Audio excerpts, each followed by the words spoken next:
Finished my residency in 1973, and then I went to an underserved area, and it's actually where the concepts of holistic medicine really became apparent to me. It was very obvious. When you live in a small community, you kind of know everything about everybody.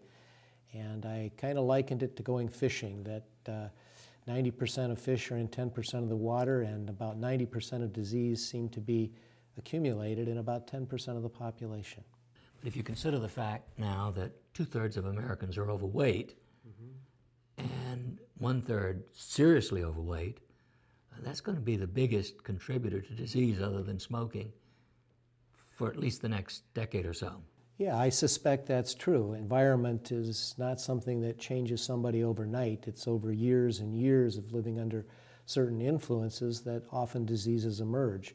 And that's a very different concept than we were taught, for example, in medical school, where we worked on an infectious disease model, where you were exposed to something, you immediately became ill with it, or a surgical model.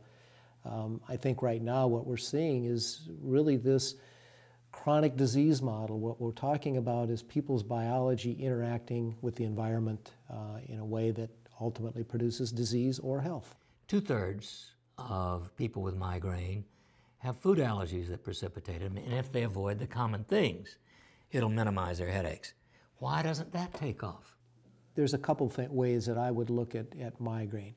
First off, if you look at the population of people with migraine, it's pretty heterogeneous. By that I mean they all share in common certain attacks of headaches, but there's differences in those individuals. For some people, kind of that allergic, immune food route seems to be a very potent precipitant.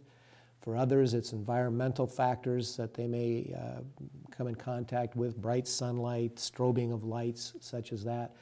For all people, not one thing is their migraine trigger. And I think too, Norm, that we've kind of done a disservice by creating this concept of a migraine trigger. The reality is, for most people, this is an environment that creates by a multitude of factors.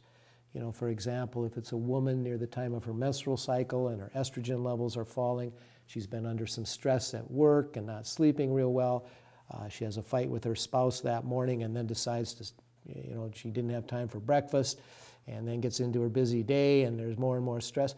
That entire environment is setting her up for migraine. Now, it may be that, in the middle of the morning she eats a candy bar and it's the last thing that happens before she has her attack, so the candy bar gets blamed, or the chocolate. But what we really need to be paying attention to is this entire environment that is setting the stage for the attack of migraine.